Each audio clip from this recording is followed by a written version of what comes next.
When doing a root canal, do you find yourself having problems with length control? But more specifically, when you're obturating the tooth? Do you feel like everything is going hunky-dory? You take a cone-fit radiograph and it's at the correct length, you downpack the GP, but the post-op radiograph shows that the obturation has overextended, meaning the GP is poking out the end of the apices. Essentially, to overcome this problem, you need to understand TUG-BACK and apical gauging, and this handy little tool is essential for any dentist who wishes to take control of their obturation.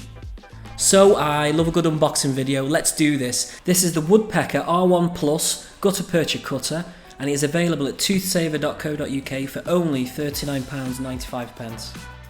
And when you buy the unit, it comes in a snazzy little plastic holder, but essentially day to day I just keep it in a stereo bag until needed.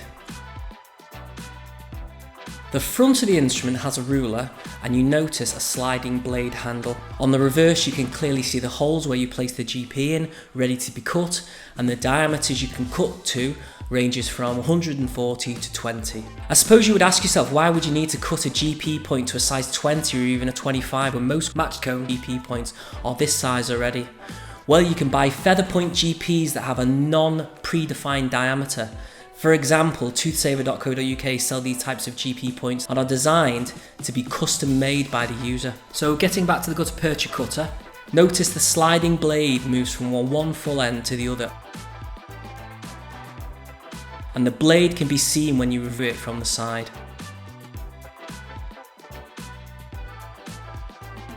So personally, there's been a bit of an evolution when it comes to making my own custom made GP points, and I will explain the reasons why some of these particular techniques are essentially flawed.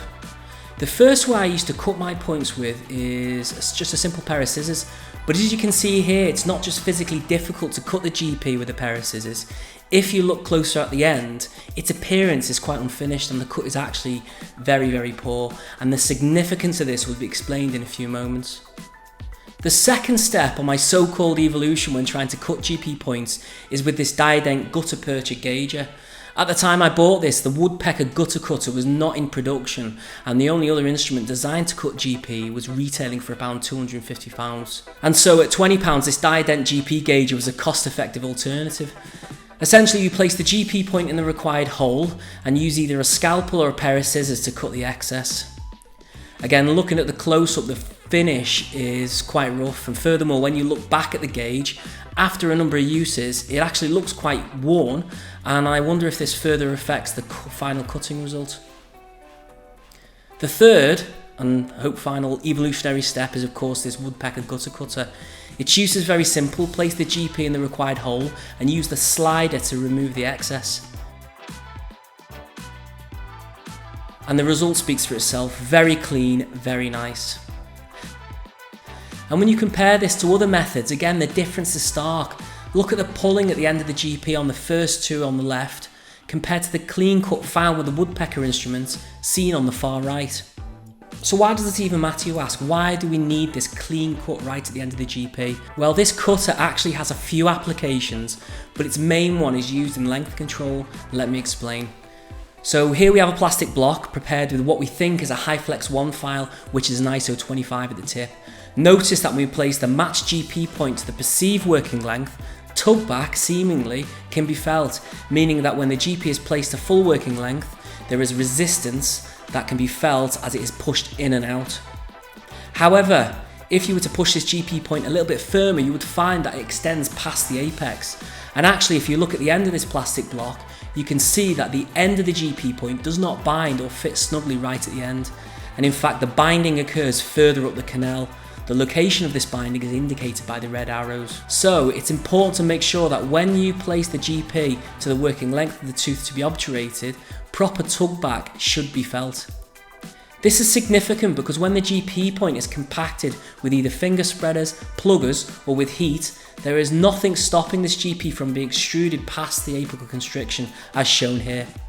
So therein lies a problem. You shape the canal, you have used the match cone for a given file system, and when you feel for TUG-BACK firmly, the cone is pushed apically past the working length. So what is the solution? Essentially, you need to apically gauge the apical constriction, and there are a few ways of doing this. Then use this GP cutter to trim the GP cone to the desired diameter. If you want to gauge the apical diameter, you can use a hand file, and I'll actually use the hand file in the clinical case I'll be showing you at the end of this video. Or a more cost-effective way is just to use the GP cutter to cut the cone in increasing increments until the GP point fits snugly to the correct length in the canal. So in this case, the apical diameter of this plastic block is known, and it is a size 45, and here I am using the cutter to trim the GP point. Notice I'm using a size 20 GP point instead of a matched cone. This is to reduce the risk of cone binding further up the canal wall, which could possibly cause false tug-back. And now you can see the GP point fits snugly at the apical constriction shown by the red arrows. And when the GP point is fitted to length, there will be true tug-back, meaning the resistance is found at the apices rather than the side of the walls further up the canal, shown with these red arrows. This tug-back provides a stop for the GP point to fit against, inhibiting it from it being extruded through the apex as the cone is compacted using either finger spreaders, pluggers or with heat, as demonstrated here. Notice in the close-up that the GP does not move at all at the end of the plastic block. So let's look at a clinical case. This tooth is an upright 2 and has suffered pulponecrosis with associated chronic apical periodontitis, and using a size 10K file and an apex locator, the canal length was found to be 23.5mm. I then used a size 15K file to further shape the glide path, after a size 10 of course, then a HiFlex 1 file as the master apical file. Don't forget to irrigate. Preparing for a cone fit radiograph, the GP point is fitted to length and tug-back is firmly felt. And rather than finding the GP point fits correct to the length of 23.5mm, its measurement is actually found to be 24mm. It's at this point I know the apical diameter is not the same diameter as the matched GP point, so I need to apically gauge. In this case I use a size 30 file to check resistance. However, to save costs you don't have to use the files to apically gauge, but instead cut the GP to increasing increments with the GP cutter until the GP point fits snugly in the canal and to length. So like I said, in this case I use a size 30 file to gauge the apical diameter, and I'm using this great ruler by Dentsply to set the stopper to 23.5mm, and then as I place it to length I want to feel a defined resistance. Some people like to gently tap the top of the file to check this. I'm then using the Gutta cutter to trim the GP point to a size 30.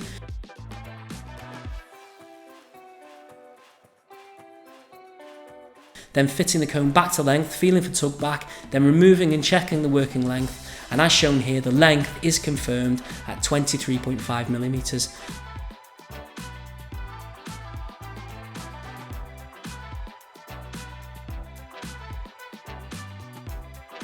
Then just for effect, notice the lovely tug-back I'm getting on this cone. It's then at this point I know there is a robust plug at the end of this canal and I can obturate with confidence.